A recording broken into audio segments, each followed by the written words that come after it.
ஆழ்வார் எம்பெருமானார் ஜீயர் திருவடிகளே சரணம். ஜீயர் திருவடிகளே சரணம். Before Srishti, Athmas have not taken birth. So all the Athmas are equal before Srishti without, the bondage due to karma. So Periya Pirati's, due to Periya Pirati's wish, Perumal does the Srishti. And then Atmas get, different bodies, Sharira, so that they can perform karmas. And due to this, they become bonded in samsara. So, is this true that it is a game play for Perumal? It's like his Leelai. And if it is so, then when all the Atmas are equal before Srishti, why is Perumal making us go through such, difficult time? Why is he subjecting us through such ordeal? That is her question. Is that right, Amma? Yes, Amma. Adi. Okay. So here, before Srishti, Atma still have karma. There is no beginning. So there is nothing like first Srishti. Because if there is first Srishti, then we can say that no karma was there for any of the Atmas. But there is no such thing called first Srishti. It has been going on forever. So there is no beginning. So in such case, every time there is Srishti happening, the Atmas already have the baggage of karma. So only based on their karma, they are going to get the bodies. It is not that they are getting something random based on Periya Perumal's wish or Periya Pirati's wish. It is true that in stotrams, it is said that Periya Pirati looks at someone and she blesses the particular Atma, and bhagavAn gives that Atma a very good birth. It is Periya Pirati's glorification, but still there is karma factor in every birth. Karma cannot be a mute spectator in any of the births. Only time the karma will become mute, karma will become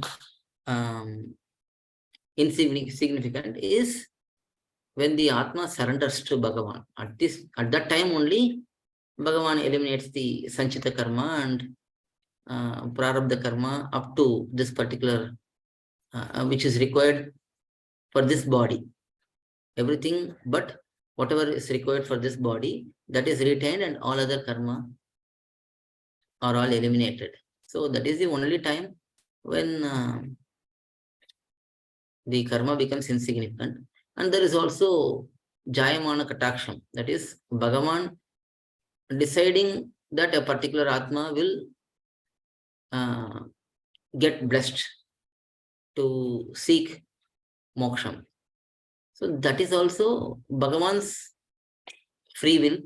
He chooses whoever is going to be in this path for liberation.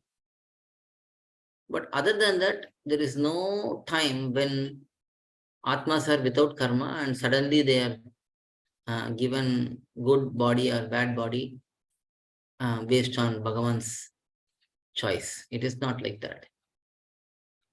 It is always based on past karma, and the past karma has no beginning. So it keeps going back like that.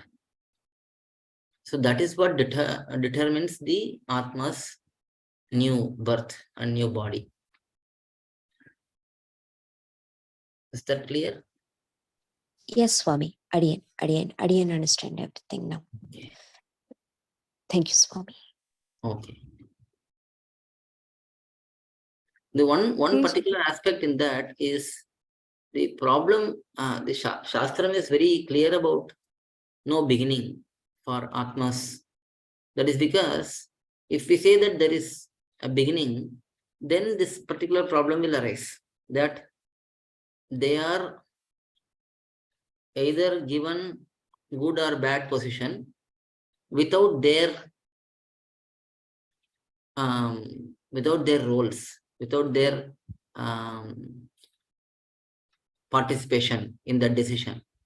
So that will become a blame on Bhagavan, that he is doing this for his own enjoyment and not for not based on the Atma's situation. So that is one problem. And also, if we say that the Atma is given this particular body based on Bhagavan's choice in the beginning, then there will be a question that before that beginning, what was there in Jagat, in the universe? Whether Bhagavan was alone, whether Bhagavan was with some Atmas, whether Bhagavan was with all Atmas but no activities. So all of these questions will arise, and there is no answer for any of those questions, and there is no proper explanation. We cannot say that Bhagavan existed, Atmas existed, but no activities were there. Suddenly one day Bhagavan decided to create. This is the concept of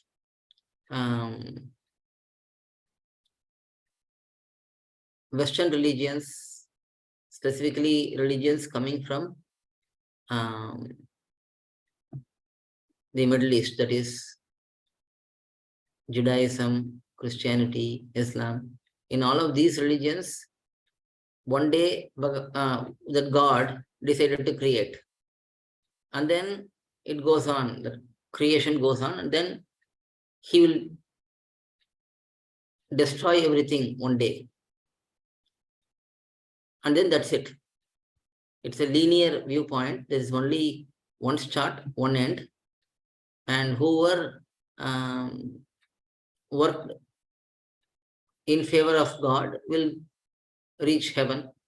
Whoever worked against God will reach hell, and they will have to suffer eternally in that hell there. And those who are favorable towards God, they will enjoy eternally in the heaven. So this is the linear view, which is the viewpoint of these common religions from the West.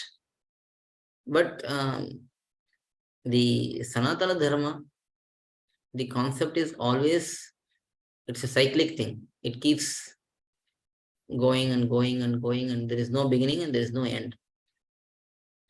So we will have srushti and pralayam, but it is not a one-time thing. It will keep on repeating.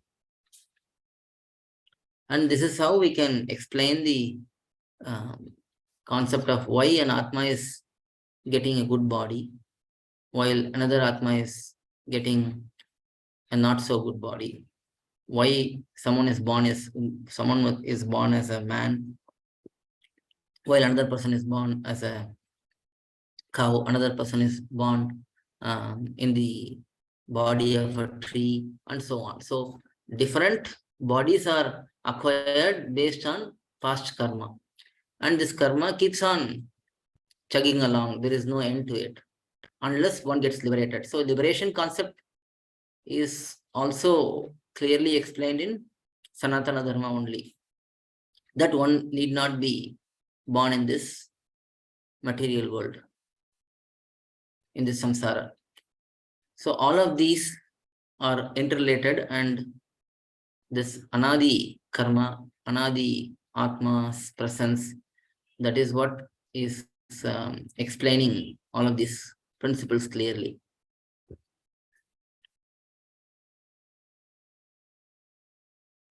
Thank you, Swami. Thank you so much, Swami. கோயில் KOYIL என்னும் ஆப்பை Google Play ஸ்டோரிலிருந்தோ Apple app ஸ்டோரிலிருந்தோ download செய்து இது போன்ற சம்பிரதாய விஷயங்களை கேட்டு மகிழலாம். எங்கள் வலைத்தளம் koil.org KOYIL.org